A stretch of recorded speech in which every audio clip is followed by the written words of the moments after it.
林玉森平时看起来那么豁达洒脱，原来小时候经历了这么多，连妈妈都不在身边。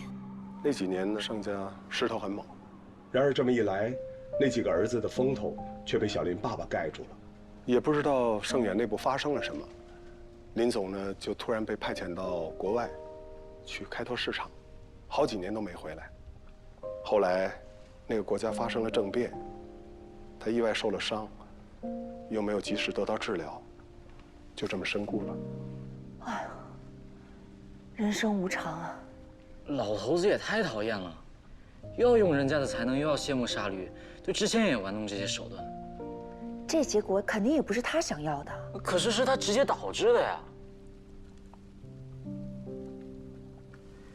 盛小姐大概也是这么想的。林总身故之后，他就直接出国了。听说连盛老爷子生病，他都没回国。小林也跟着出国了？听说留在国内陪爷爷奶奶了。老人家可怜，孩子也可怜。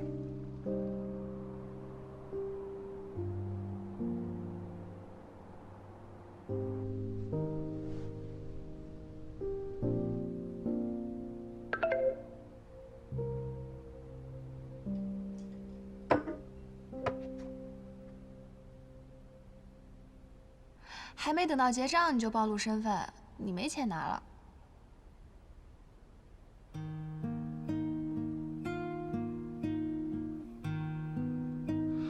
我们面试的时候好像没说不准暴露身份。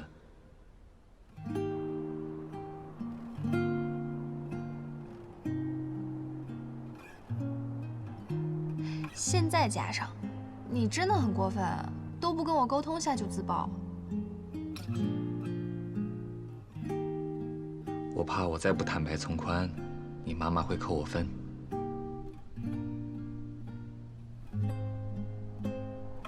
所以你就不顾道友死活？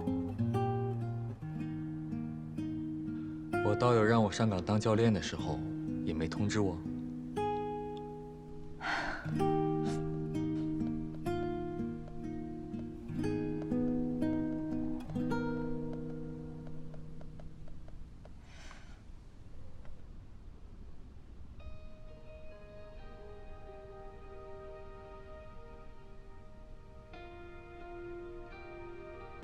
他说的好像也有道理。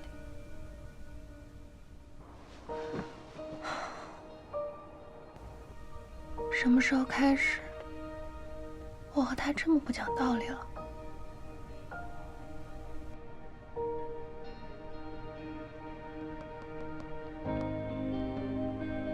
好吧，我的错。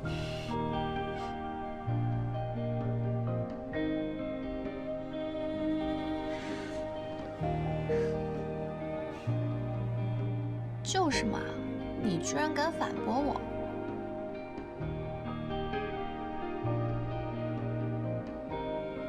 给你一个将功补过的机会。什么？陪我去喂鹿。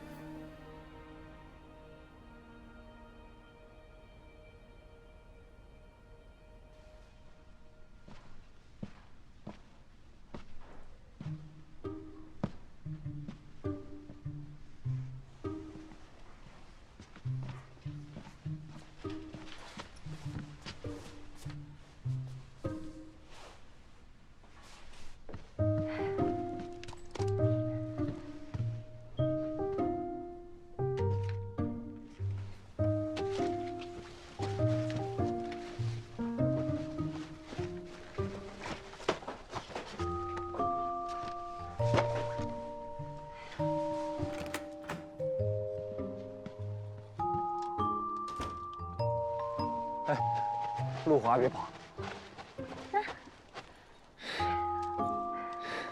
你连喂小鹿的食物都准备好了？啊，小红晚上送过来的。她说明天早上去餐厅吃早餐的时候可以拿着喂鹿。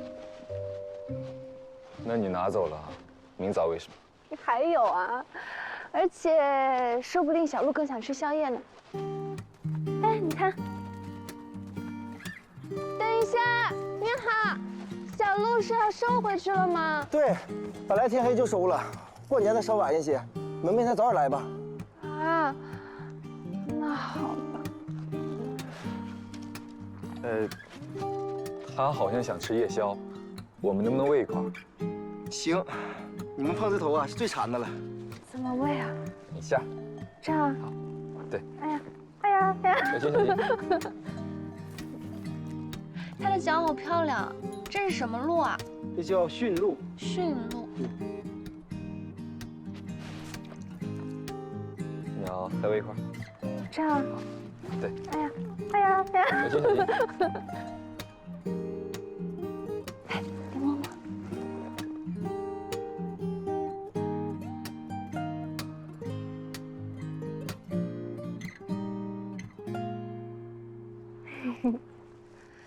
我们不能再多喂你了，你老大不让。走了走了，你已经是最胖的了。我都没见过这样的鹿。你没去过动物园吗？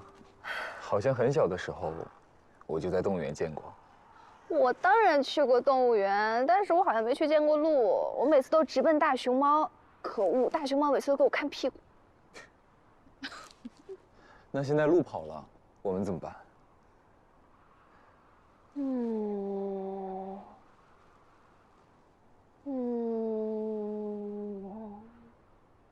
哎呀，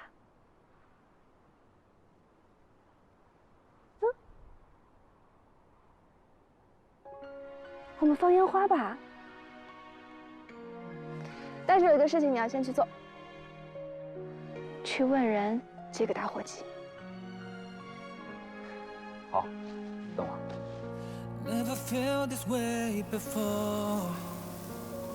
Oh well, let's stay the same. Though the seasons change and life gets in the way.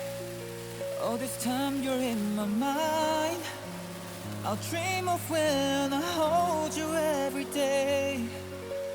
When it won't be a sin that fades away. We'll find a way back to when. Through all the times we were getting through and learned we're meant to be. Would we ever be close, you and me? Wherever you are, whatever you want, don't hesitate to call me, just let me know. I hope you'll never forget. My heart is only you. 最后一个啦，放完我就回去了。这些就是你今天的工资哦，以后可不要说我欠你钱。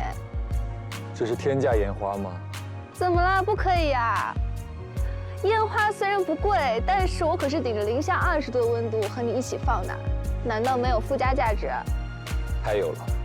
难道你不开心？开心。那不就好了？快把这个烟花放了吧，我要回去了。走吧，我送你回去。烟花呢？你不放了吗？你不说这是我的工资，当然由我做主。我决定带回去留作纪念。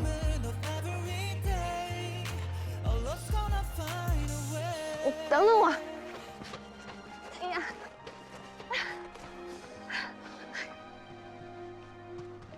我建议还剩下一个烟花，你就把它放了，反正也不能带上飞机，对不对？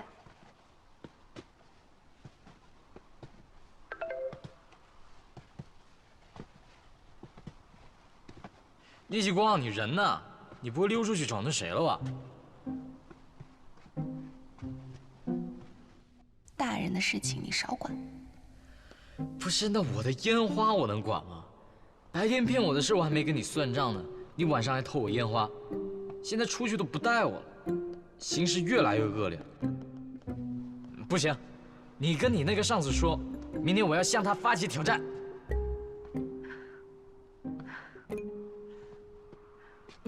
怎么了？你自己看。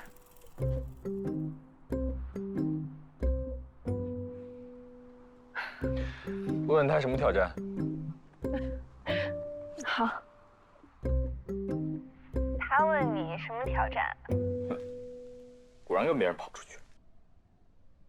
追逐赛，明天高级道见。可以，我接线了。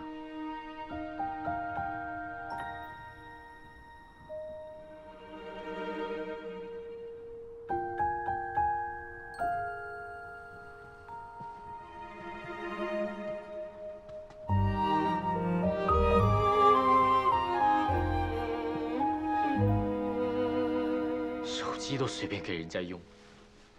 啊，我没出息的姐姐啊！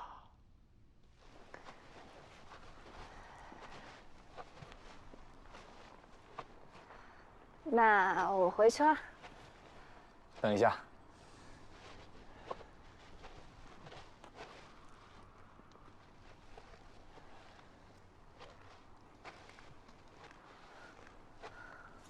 早上等你的时候捏的，人多不好意思给你。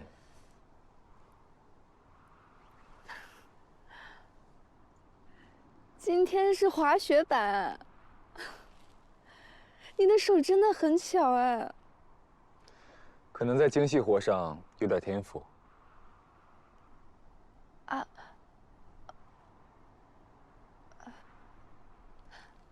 那明天是什么小雪人啊？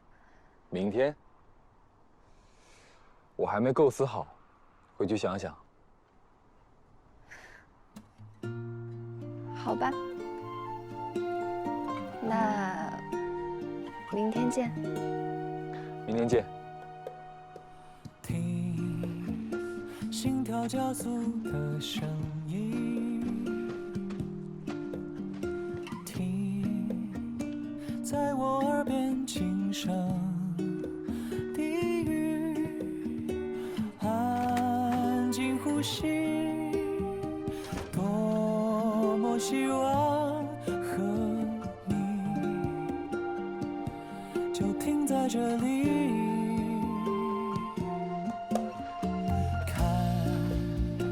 白雪一片片落地，看这城市里灯火亮起，爱在眼底，多么希望和你就停在这里。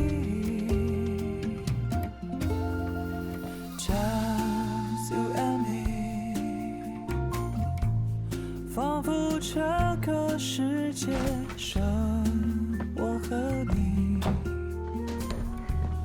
你微笑的嘴角就是真理，命运写好的剧情。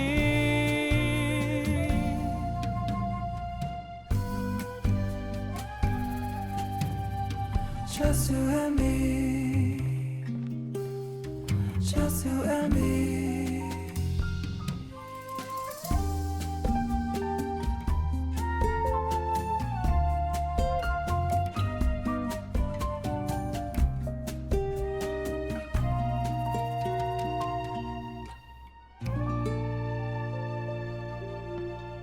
江瑞他们人呢？怎么一大早就不见人影？小胡送来的早餐加热过了，快点来吃吧。老早就出去了，是要跟小林去比赛，我让他们悠着点。他们熟络的倒快啊！哼，你儿子你还不知道，自来熟得很。我昨天晚上想想，冷静下来了。小林条件是好，但谈对象的事情啊，确实不能着急，得让西光啊多相处一阵子再说。是这个道理啊。我年轻的时候就吃了这个亏。啊，哎，我们今天做什么？哦，小胡不是说了，带咱们去研究城里边逛逛吗？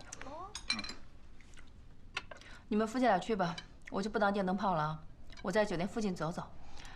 下午，盛小姐还约了我去雪屋喝茶。哦。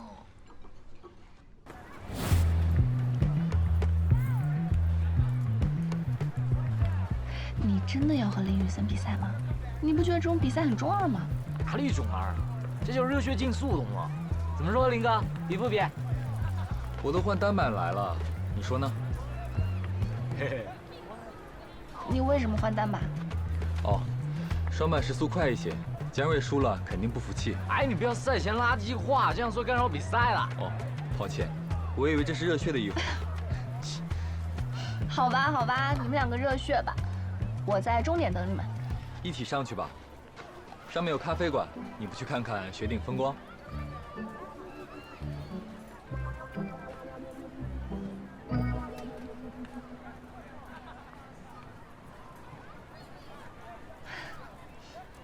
出发！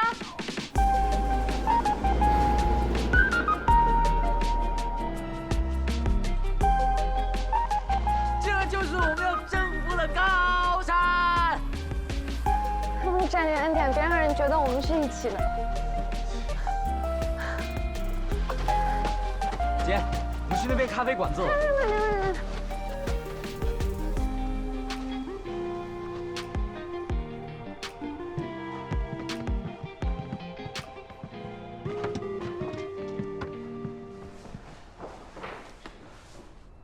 我们来看看要滑哪条道。你怎么比姜瑞还积极的样子？哇，你果然早有准备啊！还好我也精心研究了。我建议滑这条道，距离最长，可以滑个痛快。可以，我刚刚在缆车上观察了一下，这条道人比较少，相对比较安全。我下去拍2张照片，你们商量你们的比赛规则吧。拜。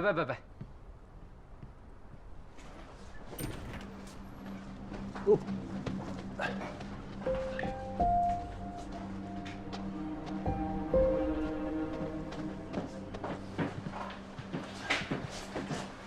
要喝点什么？我就不喝咖啡了，来瓶电解质饮料，快速充个电。我也一样。好。请坐。一会儿滑这条的时候呢，到这里一定要减速，注意一下，因为这里有个陡坡，如果不减速的话会很危险。减什么速啊？歘一下下来不就完事儿了？这景色真不错啊！想想怎么下去吧，非要瞄了一眼，大不了坐缆车喽。那就决定了，就滑这条道，先到的赢啊！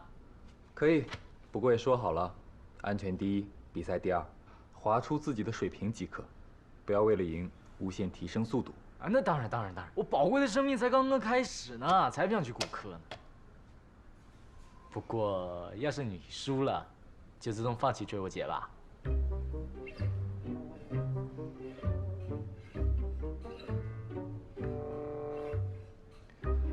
比赛归比赛，跟你姐姐没关系。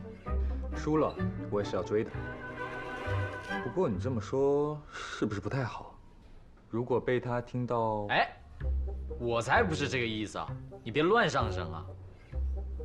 你不会告状吧？那前天我和你姐一起骗你的事情，就算过去了。哎，行，我刚刚说过的话，你就当我没说过，不然的话，他可能会拿滑雪杆子打死我。这么暴力？当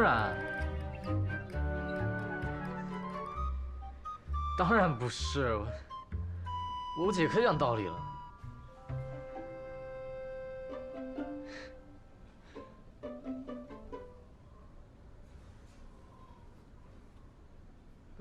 哇，你这滑雪板子图案好特别啊，这从来没见过，好像还有签名。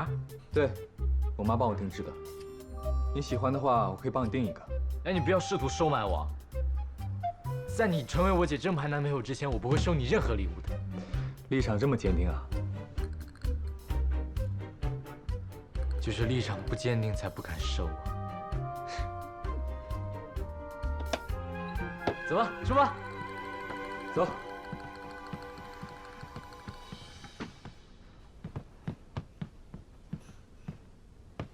追是什么意思？庄旭不是说她有男朋友？难不成她分手了？现在这个是新的追求者？你看我说什么了？就是不是啊？人家的事情，你一个男生别碎嘴到处说啊！当然不说，我都不认识，关我什么事？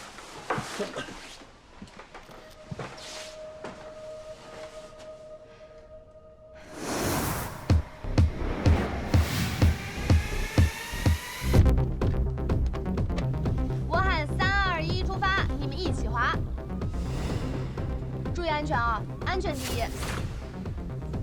长白山西光杯第1届追逐赛马上开始，咚咚咚咚咚咚咚，2位选手已就位，3、2、1，出发！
太帅了！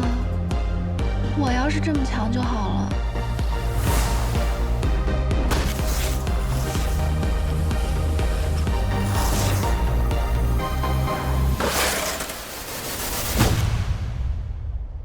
林雨三，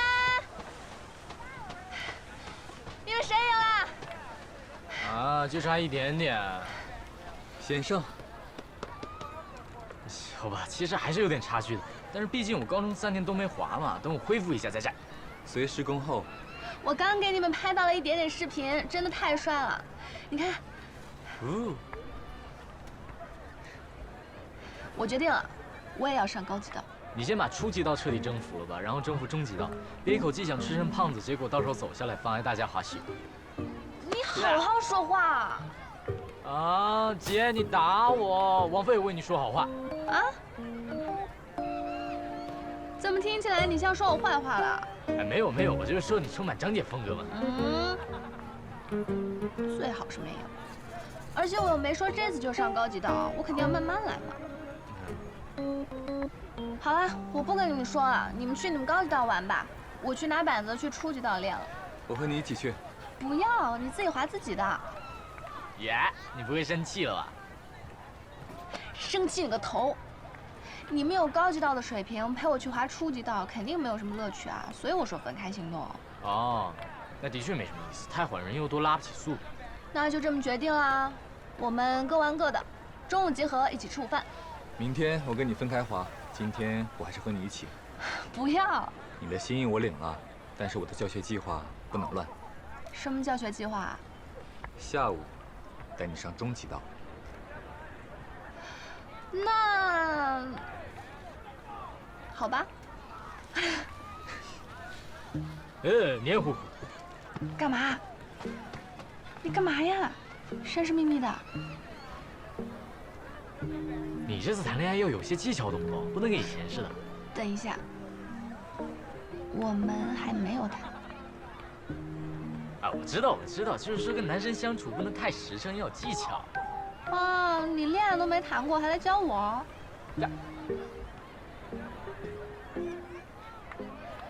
我这学的宿舍兄弟教的，反正我们刚刚等你缆车的时候已经帮你铺垫好，现在就是叮嘱你一下，别说漏嘴。你铺垫什么了？听说非常有用哦。我说，我姐还是第一次这么晚跟一个男生出去玩呢。还有，我姐还是第一次对一个男生这么上心呢。就这样。干嘛？江然，我还是第一次打你的头呢。啊？走了。注意安全啊！啊？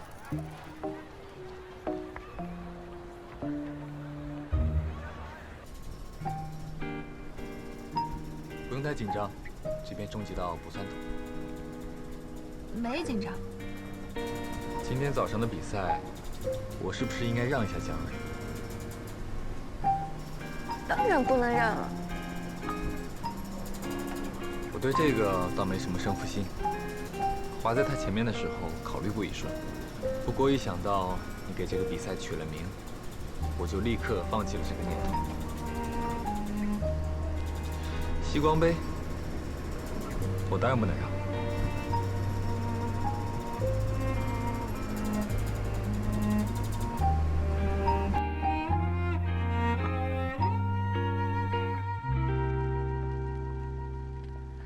我还是第一次看到雨森对一个女孩子这么上心的。你这话说的，难道小林没谈过恋爱？她呀，从小就是个学习工作狂，计划太多，唯独没有计划过恋爱。这话要不是从你嘴里说出来，我是万万不信的。我也恍惚呢，也许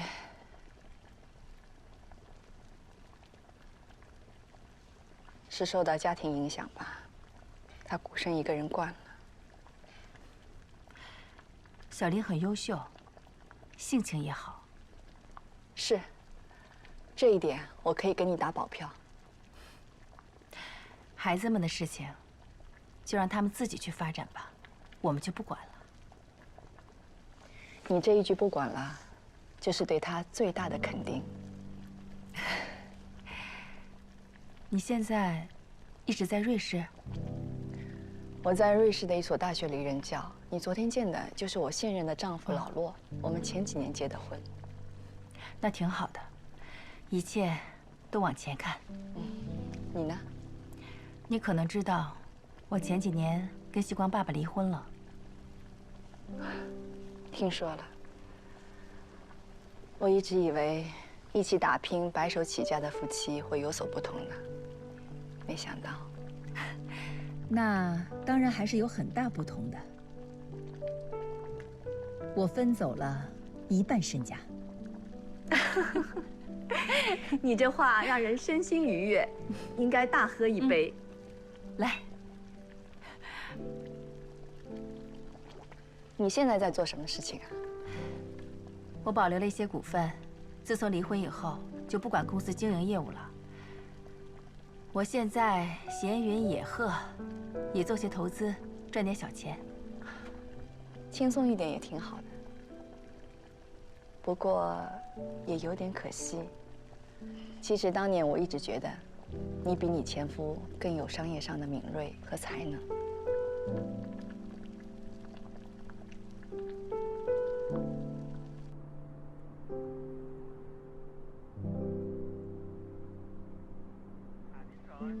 会把雪板的板刃从头到尾都非常牢固地切进雪里，这样雪板在滑行的时候不会打滑。我们会把雪板的板刃从头到尾都非常牢固地切进雪里，这样哦，回来了吗？舅舅舅妈呢？没跟他们在一起啊。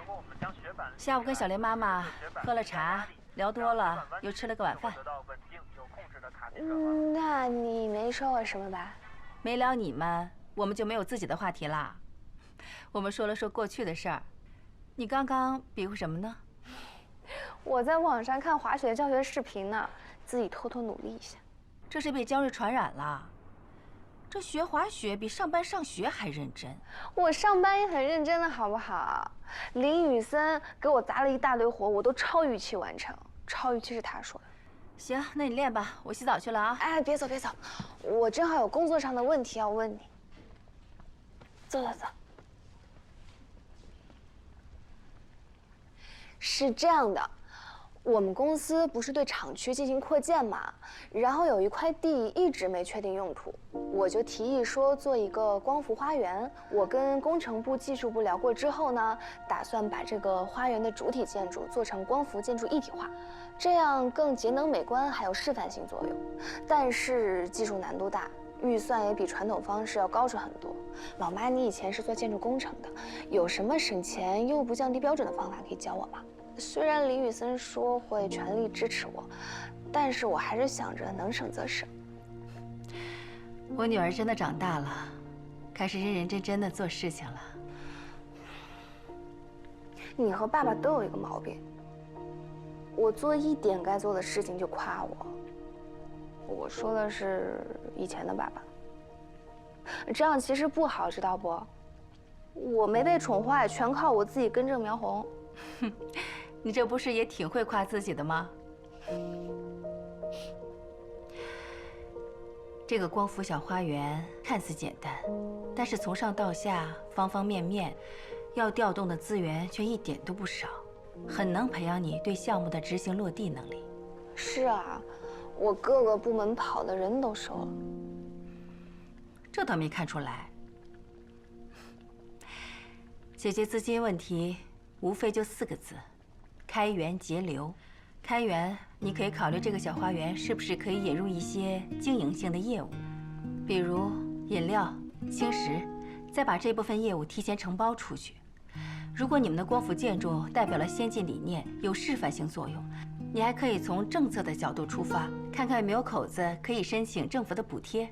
节流就需要你从每个环节入手了，设计、原料比价、人效控制，这些呢都是控制成本的方法。当然，这样你会比较辛苦了。财务方面，可以和对双元有信任度的施工公司谈一个合理的账期，这也是一种方式。我好像有点思路了。承包经营，我可以先问问现在公司的食堂承包商。至于比价嘛，这个我最在行啦。一进公司，林宇森就虐待我，让我做了一大堆比价的工作。施工方的话，可以考虑现在2期厂区的施工方，大家合作下来观感不错，账期应该好谈。之前的停工其实对施工方来说是比较突然的，新增的工程标的可以算作对之前的停工补偿。懂了，我再仔细琢磨一下，回去我就跑起来。对于企业来说，技术永远是第一生产力。你愿意挑战新技术，这是好事。经营企业最怕的就是在技术上有畏难情绪，不肯投入，不做技术革新的企业，迟早是要被淘汰的。我这次跟技术部开了好几次会，我觉得我们技术部门其实蛮厉害的，他们研发的 PERC 技术，林宇森十分看好，估计下半年或者明年就能量产了。还有一件事，也是关于厂区扩建的。我是过年前才知道，原来爸爸那边一直在拖欠工程款项。我知道以后我都尴尬死了，虽然公司里没有人知道我是谁。这件事我倒是不知道，估计他那边资金紧张吧。盛远那边没给他压力？这个我就不知道了。不过林宇森上任之后，通过融资拿到了一大笔钱，目前资金压力可能还好。其实最早在2001年的时候，我劝过你爸爸入股无锡本地一家光伏企业，当时政府也游说我们投资，可惜你爸爸并不看好，没有同意。我记得那次公司开会，我建议投光伏，他要投别的，弄到后来变成2个都不投了。那怎么会有双元啊？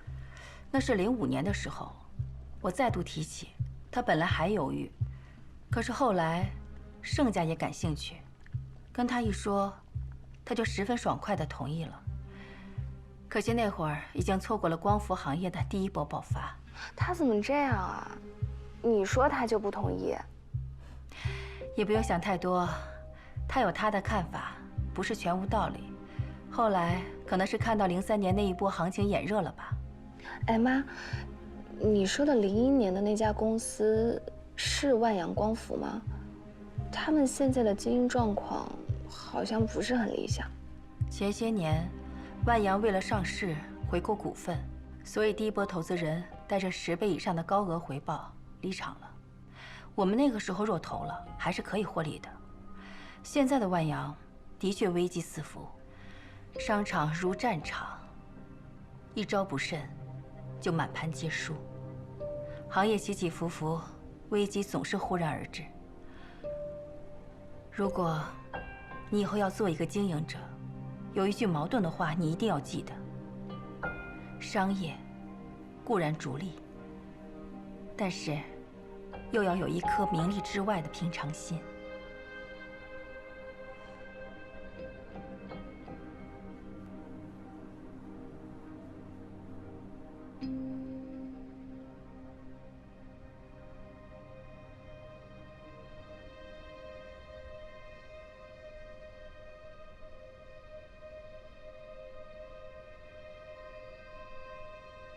其实当年我一直觉得，你比你前夫更有商业上的敏锐和才能。程远，我觉得现在是进入光伏行业的最好时期。相反，那个徐总，他的项目风险很大，我们不能这么冒进。阿云，你在公司能不能给我点面子？所以我才在办公室跟你说，没有在会上公开说呀。会议结束，你就追到我办公室来，皱着个脸，谁都知道你跟我意见不合，回头决策改了，谁不知道是你做的主？我们以前不都是这样吗？大家都是商量着来呀。以前是以前，而且你这是商量的态度，你这是逼着我听你的。我确定我是商量的态度，以前你觉得没问题的态度，我没有变，是你的感觉变了。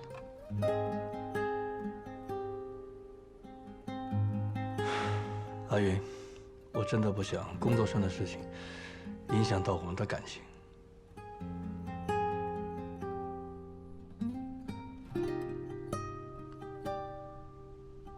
啊，谢谢！啊，干杯，干杯！哎，都说这个妻贤夫祸少啊，老聂啊，你有江云这么个贤内助，真是有福气啊！哎，我听说老徐那个项目是江云拦着你不让投的，幸好没投，盖总投了，哎，现在还卡在里边出不来呢，那资金链都快断了。哎呦，我福气好，这不是整个无锡都知道的事。是。我们夫妻俩都是商量着来，不分你我的。来，大哥，你看，来。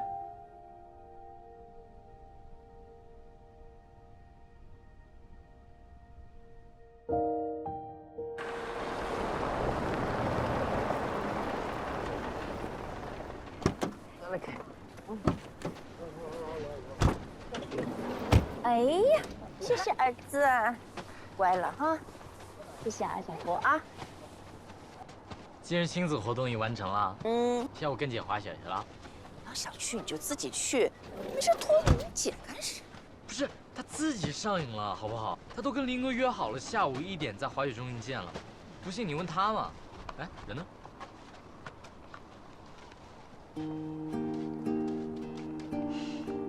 李启光，李启光，来了。嘉瑞，别跑！那你这……啊！但这个风都吹到我脸上了。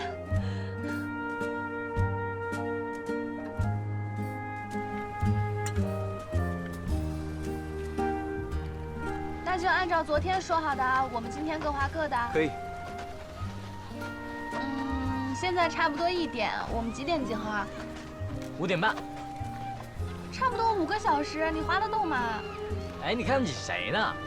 再说我们后天就要走了，能多滑一会儿是一会儿。林哥是不是明天下午就要走？对，明晚飞北京。我妈和洛叔后天要回瑞士。哦。阿姨这么快就回瑞士了吗？他们回去有工作。哦，那就5点半。哎，我们中间休息要不要一起？当然不要了，我们想上厕所的时间肯定不一致。那就这么说好了，晚上请你们吃雪屋火锅。好，吃饭。出发。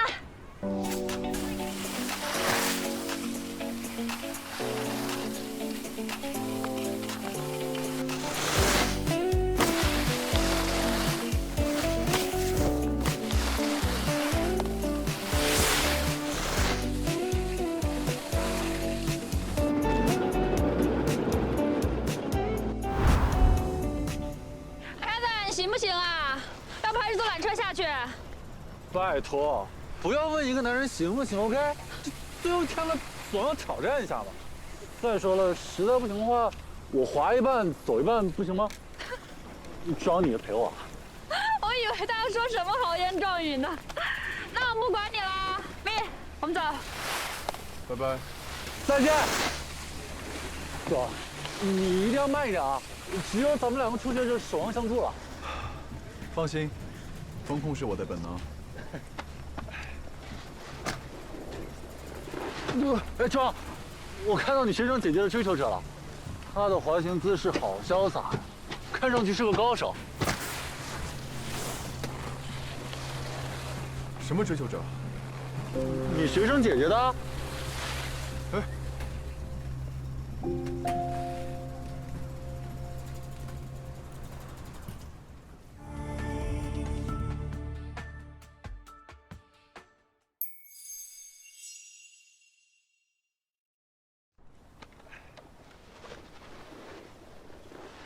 哎，庄，我看到你学生姐姐的追求者了，她的滑行姿势好潇洒，看上去是个高手。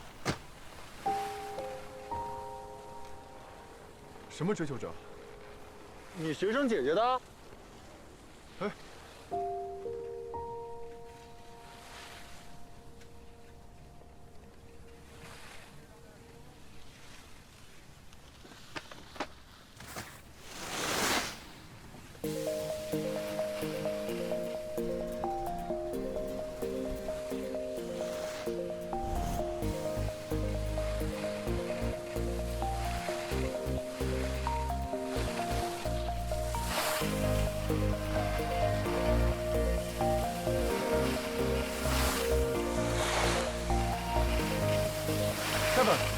你刚才说，对，我能不能滑下来嘛？还挺有天赋的。我呢是规规矩矩的滑，免得招惹人家。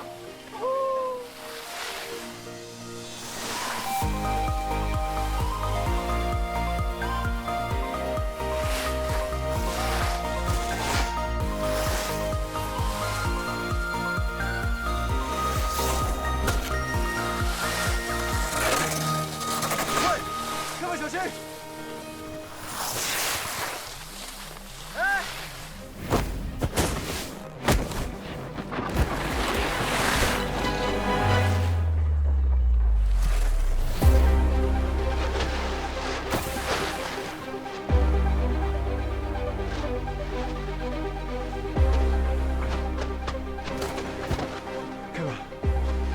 开吧，兄弟，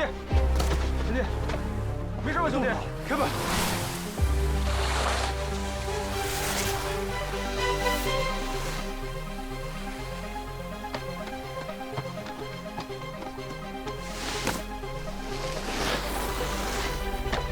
需要帮忙吗？林总，这是我同事，他刚刚被人撞了，麻烦你了。你好，我朋友在高街道偏中段的位置发生了事故，现在昏迷不醒，需要紧急救援。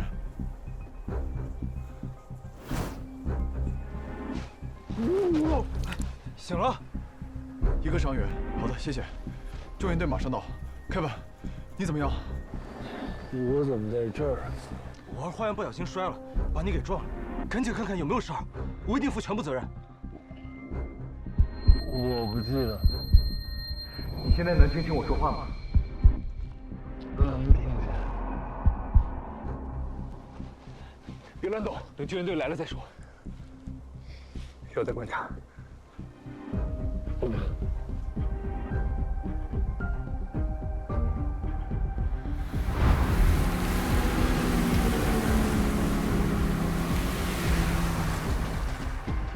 情况怎么样？你感觉还好吗？我感觉好还，就是有头点晕。你说话怎么回事？刚哭了，嗓子里那不舒服。那我们带你去医务室看看，医务室就在滑雪场中心旁边，很近，还是让医生看看吧。我建议你直接去医院看看，拍个 CT， 根除隐患。这么夸张？我建议你听他的，他是神经外科医生。 哎，不行，我现在就叫救护车，去这边最近的医院。雪场就有救护车，15公里外有个卫生所。有 CT 设备吗？那要去县医院了。那就去县医院。他语言功能障碍，逆行性遗忘，伴有喷射样呕吐，很可能引发了外伤性脑出血，不能浪费时间了。这么严重？那赶紧去医院啊！我不想背人命。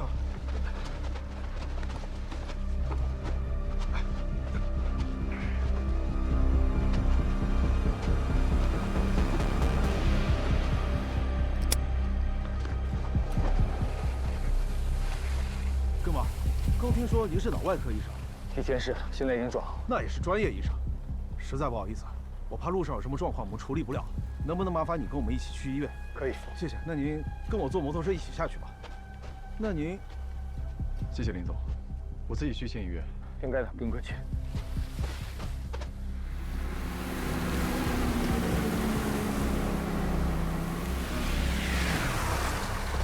杀了吗？英国人吗？怎么回事？杀了，好危险！没事吧？慢点，慢点。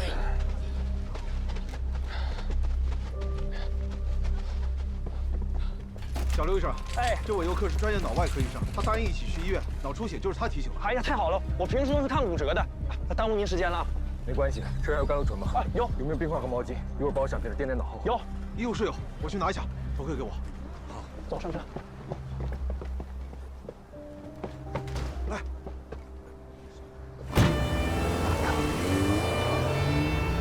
不会出大事吧？我们比你还怕，太急了，来不及登记了。到了医院再把情况登记一下，明确责任。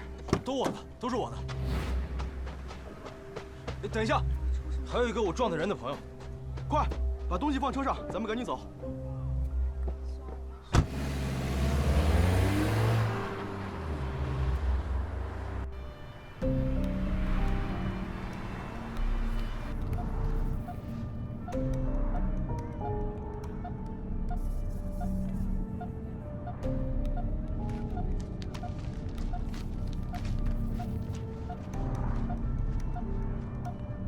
该做的都做了，应该没问题啊。没问题，你做得很好。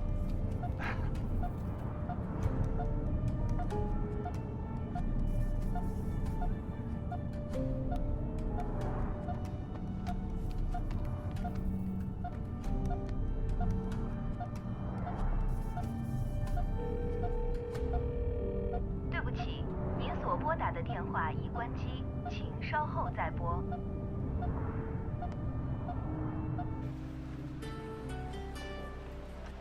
喂，喂，妈。你再晚打一会儿啊，我就接不到了。我跟你洛叔啊，正要去泡温泉呢。你们好好玩。我在滑雪时遇到一位外伤性脑出血患者，打算跟到县医院去看一下，可能会晚点回去。这么严重啊？危险吗？病人在昏迷中，具体情况要等 CT 结果出来。啊，我知道了，这是正事儿，那你去吧。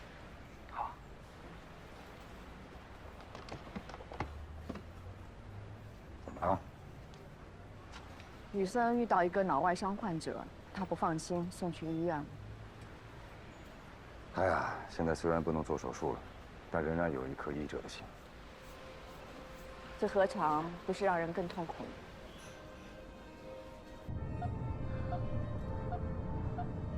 对不起，您所拨打的电话已关机，请稍后再拨。滑雪时遇到有人脑部受伤，疑似脑出血，我跟去医院。哎，哥们儿，你微信？我姓李。我才刚调到这儿1个月，大过年救护车就我一人值班，没想到就遇上事儿了。幸好有您这样专业的医生。刚才救援队说您是脑外科医生。是。那您在哪儿上班啊？上海，之前在嵩山。那么厉害啊！哎呦，哇，这下更好了，我们县医院这边神案去年才开设，有您在，更让人安心了。我已经离开医院快2年了，不一定能帮上你忙。不是，为啥呀？神经外科，那可是外科手术皇冠上的明珠啊，那么牛啊！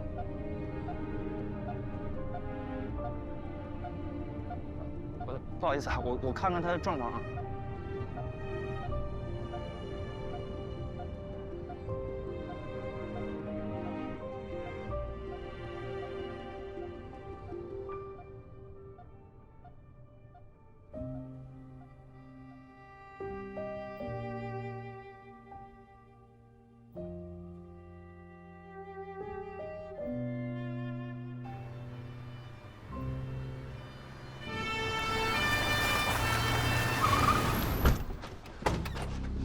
小心，慢点，来靠一点，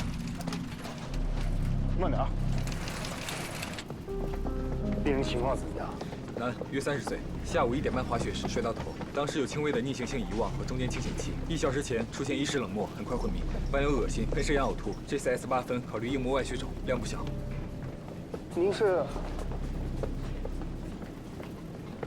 抱歉，习惯了。他是神外医生，刚才路上帮好多忙呢。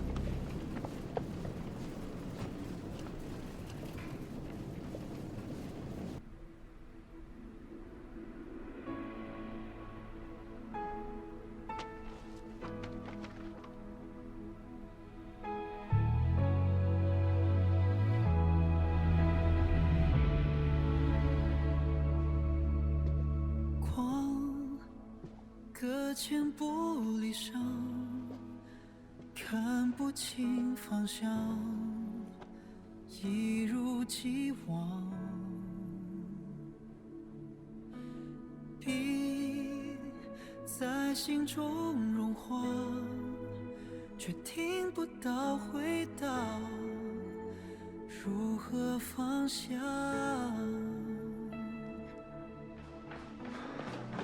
完美结局是不分离。林总，我都知道。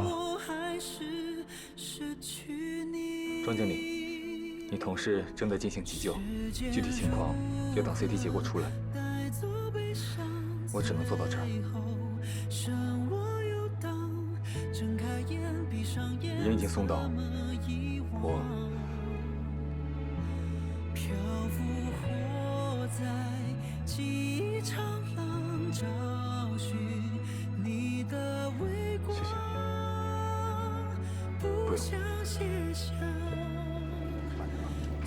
CT 室那边准备好了吗？好了，到了立刻就能做。谁是患者家属？来办一下手续。我是他同事。时间如何带走悲伤？最后剩我游荡。睁开眼，闭上眼，怎么遗忘？飘舞我在记忆长廊，找寻你的微光，不想写下最后篇章。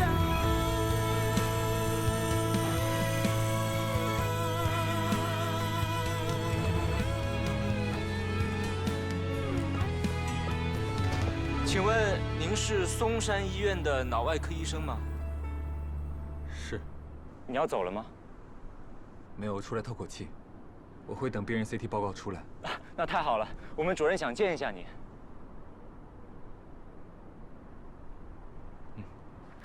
主任。林医生你好，我叫雷伟，我这个人比较直，我就直说了。滑雪场的小刘医生说你是嵩山医院神经外科的医生。我前年呀，在嵩山医院进修了1年多，怎么好像没见过你？你是什么时候去进修的？前年5月。前年4月，我已经因为手伤离职了。手伤离职？啊，这么一说，我好像有印象了。林医生，坐。廖主任一直说，之前神外有个医生，天赋极高，年纪轻轻就独立完成数10台手术，未来一定是行业翘楚。结果却因为遭遇车祸受伤了，难道是你？廖屏风主任吗？应该说的是我。真是太可惜了。之前在盛远见过的林总，你怎么会突然提到他？他早就被派到苏州的双远光服去了，就是你之前调研的那家，估计在盛远被排挤了。听说他之前是一个非常有前途的神外医生，可惜了。当个医生多吃香。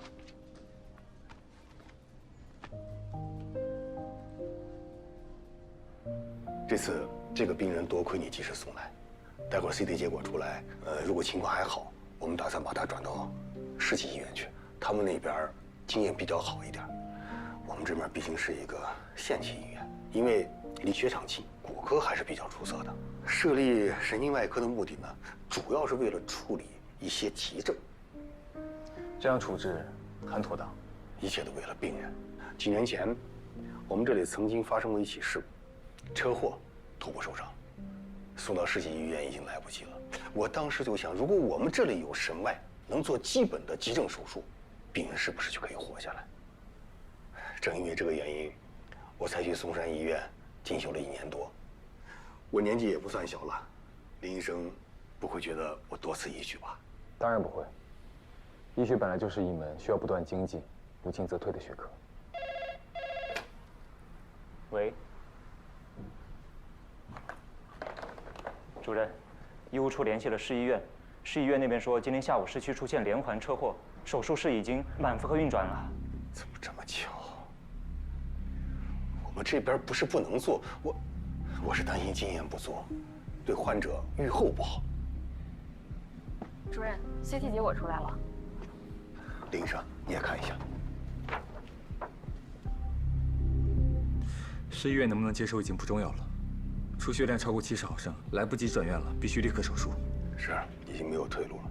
如果不及时手术，即便他能活下来，术后也不好说。家属在不在？我是他的同事，他家属现在暂时联系不上。那请医务处为病人签字，批准紧急治疗，大家伙抓紧准备啊！去血肿是基本手术，主任你不用过于忧心。是，我在嵩山进修的时候也做过好几台，完成的不错。但是那个环境啊，让人心里有底。每次在自家医院做手术，反而特别的紧张。主任，院长说他联系不上你，一会儿手术他也会过来。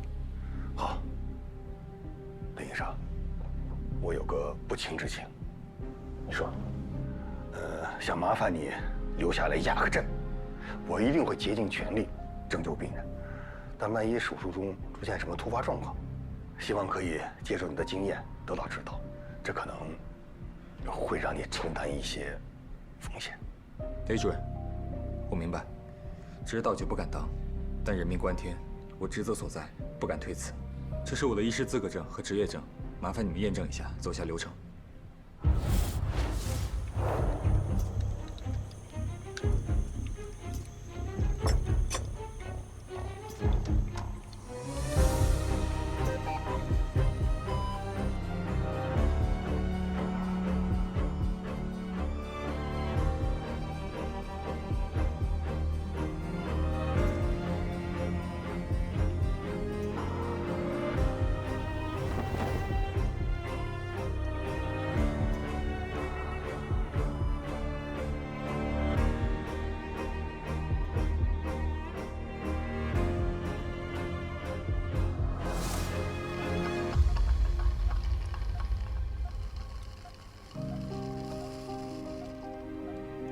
病变波及安旁海绵窦、脉口腔、咽斜区，向下侵犯后颅窝，且到达颈静脉孔水平位置。采取目上目下联合入路，肿瘤与正常脑组织、颅神经严重粘连，边界不清，均需要全程锐性分离。要确定天幕的切除范围和颅神经的移位。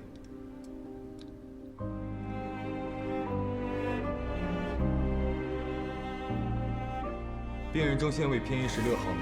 血肿清除后可以还拿骨瓣，不建议去除骨瓣，对病人术后的生活质量比较有利。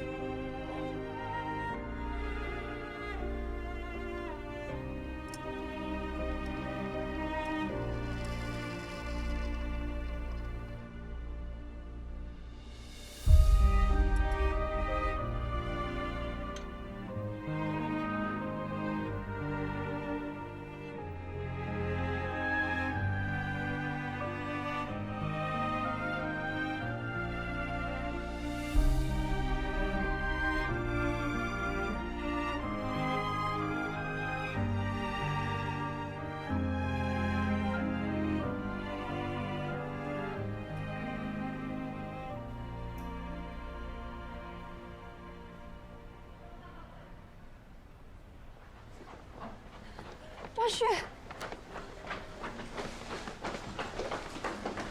凯文怎么样了？外伤性脑出血，现在正在做手术。不会有事吧？听着好吓人。怎么弄的呀？被人撞了，及时手术应该会没事。肇事者呢？叫了押金出去买吃的了。通知凯文的家人了吗？你们谁认识他家里人？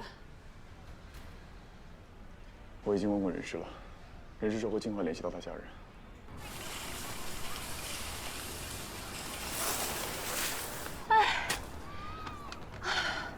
我实在是太帅了。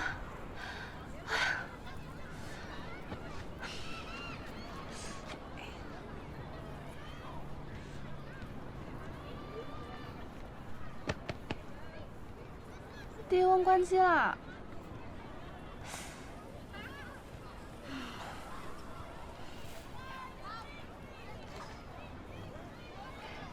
再滑一会儿吧。天一黑我就回去。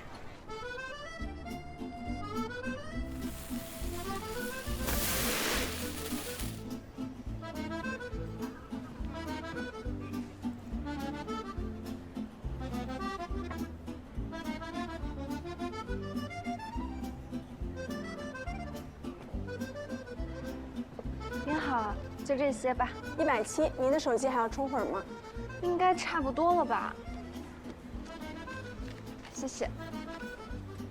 开机了，谢谢。江瑞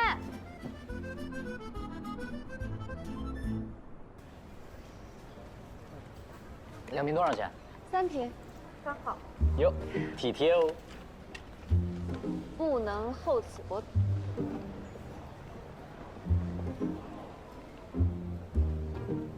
我还以为你要滑到最后1秒呢，居然提前下来。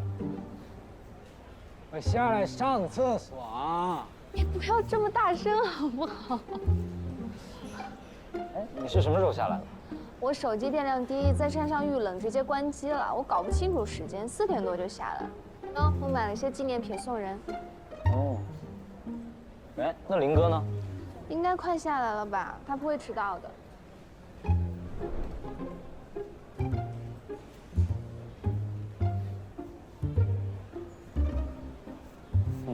所以说，男人靠不住吧？不是啊。我还是男孩儿，不一样。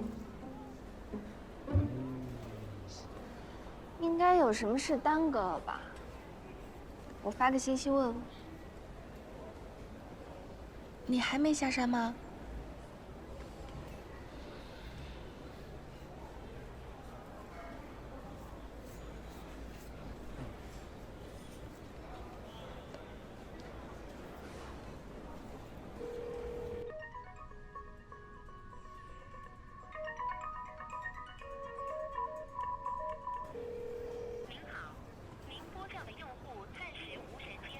怎么手机都不接啊？应该还在滑，应该没听到声音。他不会这样啊！哎呦，大帅也太倒霉了，还摔了一跤，没几天只能躺着了。哎呦，他只是受了皮外伤。我送他去医务室的时候，听说今天高级赛道出了大事故，救护车都来了，直接送到县医院去了。啊，这么严重？不至于啊，林哥技术还是很好的。技术好也容易出事故，而且他是事故体质，手机也不接。哎，不行，我们俩去医务室问问吧。您好，请问医务室怎么走啊？啊，一直走，左转就是。谢谢。姐，你慢点。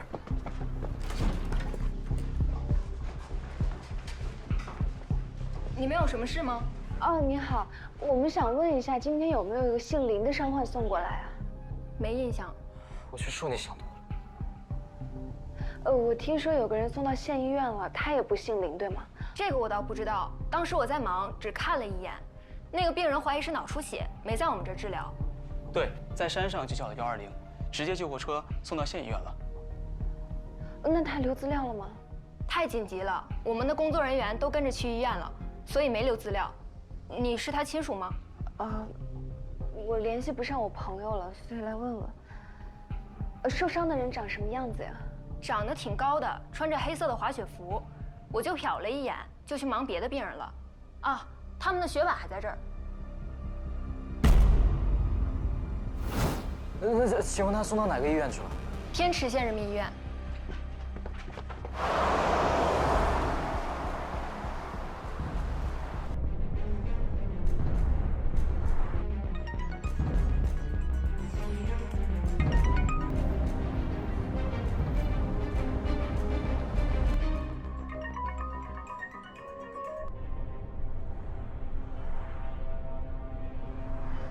受伤可能不是林哥，我看那边好多副滑雪板，他的手机可能掉在哪里了，所以咱们联系不上。对，我先给我妈打个电话吧。喂，妈，你有盛阿姨的联系方式吧？你能不能给她打个电话问一下林宇森在哪里啊？好，我等你。林哥肯定没事的，他肯定没事。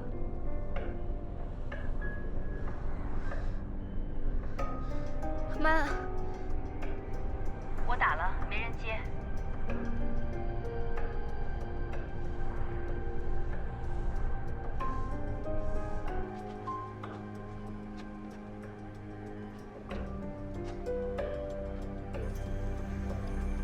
那个渗血完成的不错，可以关颅了。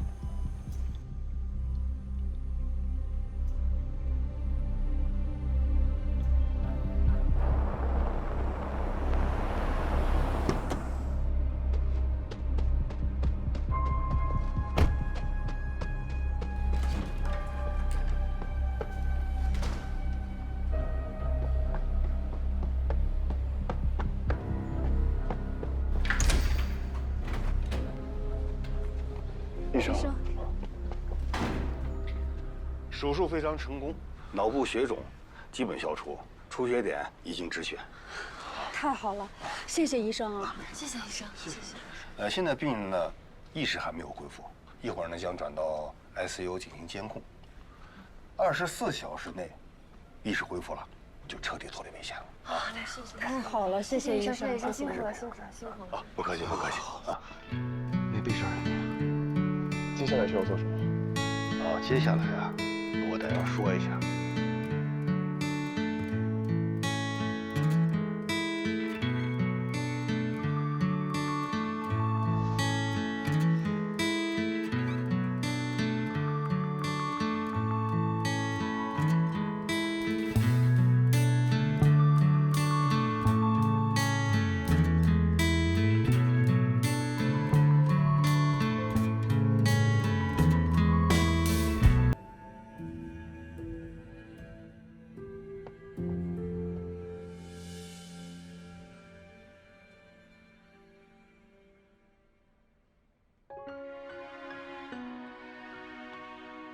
13。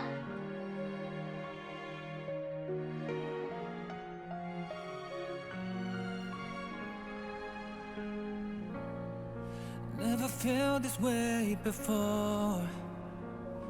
Oh well, let's stay the same. Though the seasons change and life gets in the way. All this time you're in my mind. I'll dream of when I hold you every day. When it won't be a sin that fades away. We'll find a way back to when. Through all the times we were getting through and learned we're meant to be.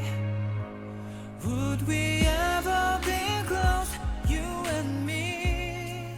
你没事，我还以为你出事了。我和江瑞听说有人在高级道受了伤，被送到这儿，你又一直打不通电话。你怎么穿着手术服啊？你跑来这里来找我？我们打你电话没人接啊，然后在滑雪场医务室看到了你的滑雪板，我们吓死了，以为你出了什么大事。还好没事。你怎么在这儿啊？到底怎么回事啊？雷医生，哎呀，你们不要一直谢我。其实这次多亏了这位林医生，是他第一时间让救援队叫救护车把患者送到了医院，争取了最宝贵的黄金抢救时间。关于手术，也给了我们很多建议。啊，他还是你们上海的医生。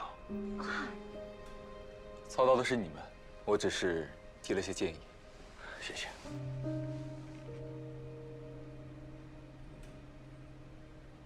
你怎么也在这儿？受伤的是我同事。是你们？哦，这不是庄的家教学生和姐姐吗？这位林医生是你们的朋友，这世界真小哈。谢谢你救了我们同事，回头等凯文好了，一定登门道谢。不用了，他恢复健康就好。所以，你只是把患者送到这儿，自己没事。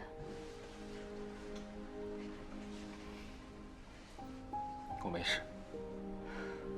那就好。雷雷主任、林医生，你们去换下衣服吧。哦，林医生，刚才我在更衣室换衣服的时候，听到你手机在响。好，我先去换衣服，你们等我一下。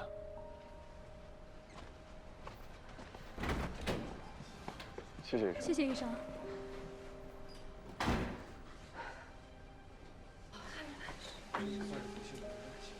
对对对，没事就行。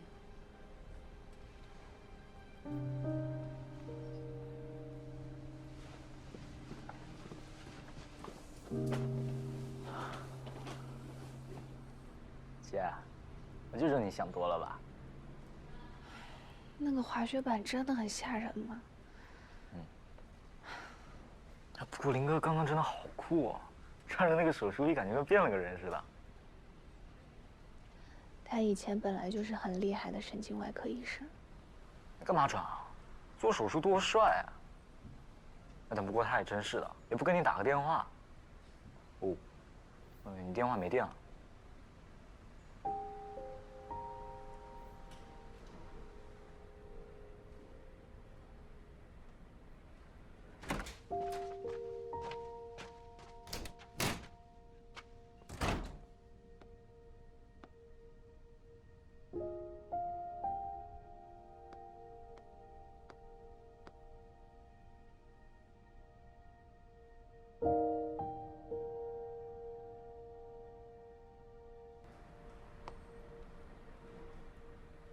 江润，我们刚打车过来，用了多久？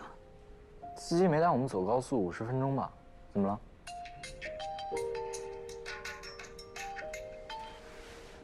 妈，细光，小林妈妈回电话了，她说小林遇见有人受伤了，她判断是脑出血，怕人家出事，跟着去医院了。哦，我知道了。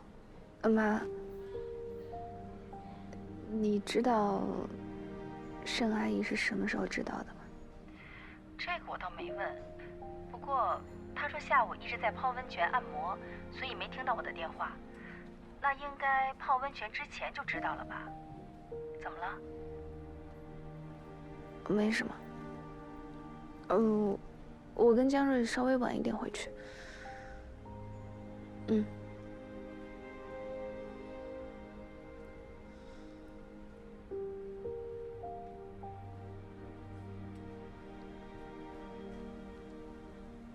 我们去外面等吧。哦。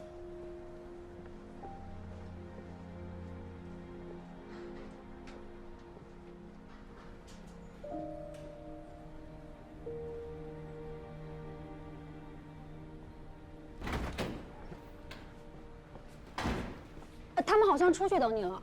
哦，谢谢。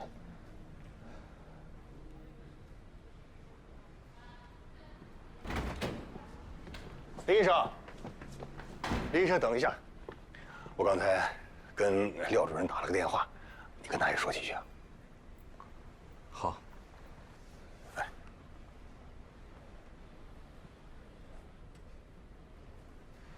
廖主任，没想到会这样听到你的消息。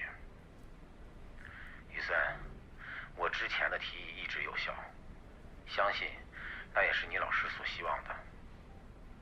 你真的不再考虑下？你看，还有很多地方需要你。你不能再做手术了，就要离开医院吗？你还有经验，还有知识，你不能浪费这么多年所学的一切啊！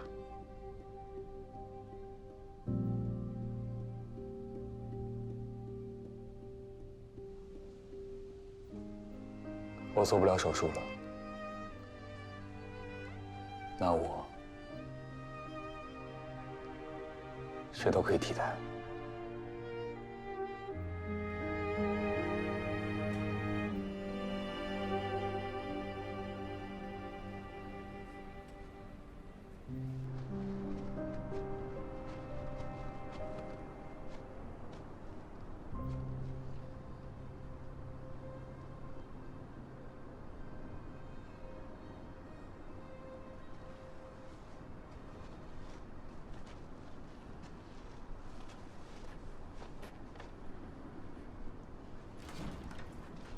林哥，你总算出来了。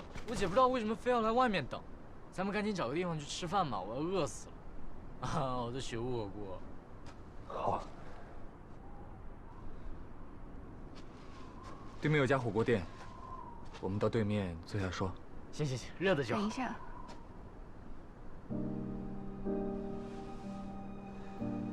我有话问你。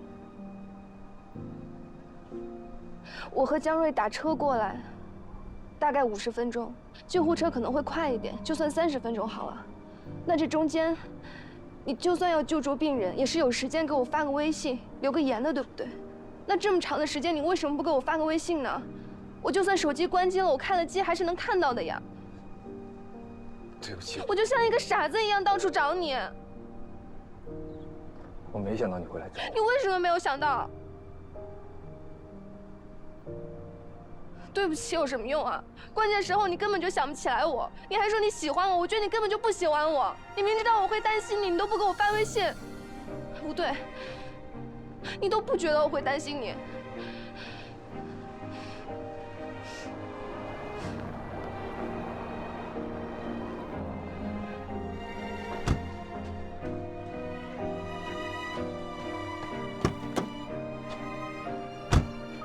林哥，你完了！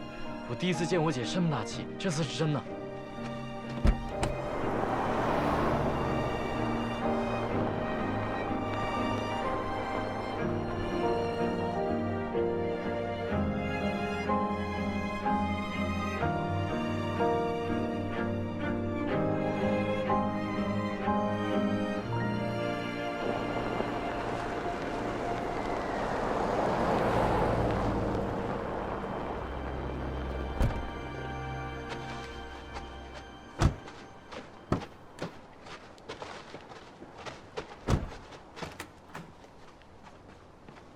妈，回来啦？哎，到底发生什么事了？他这是怎么了？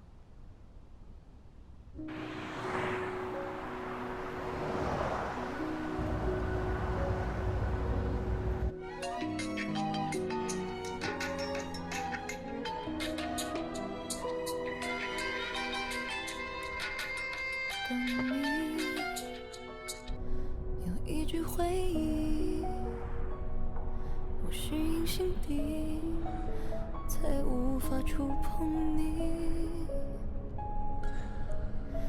不管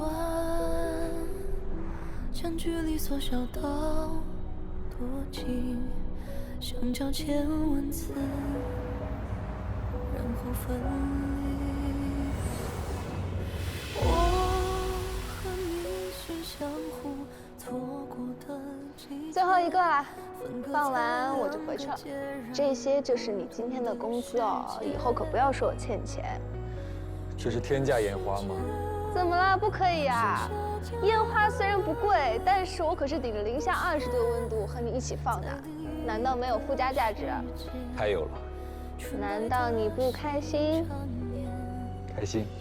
那不就好啦？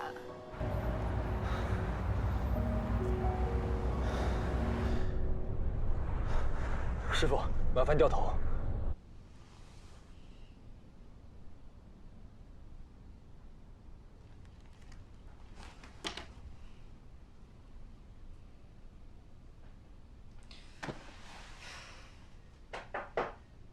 姐，豪华晚餐我做好了，出来吃饭了。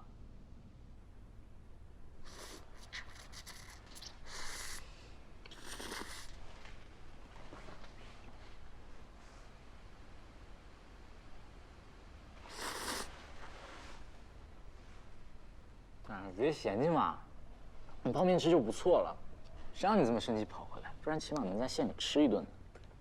我不该生气吗？应该。但是好像也不用气成那样吧？我也不知道。不过，今天如果是我没说，你可能打我2下就完事了吧？起码不会这么委屈。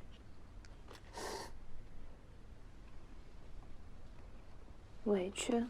嗯，是啊。我看你眼睛都红了，感觉都快要气哭了。姐，你对林哥比较严格的样子。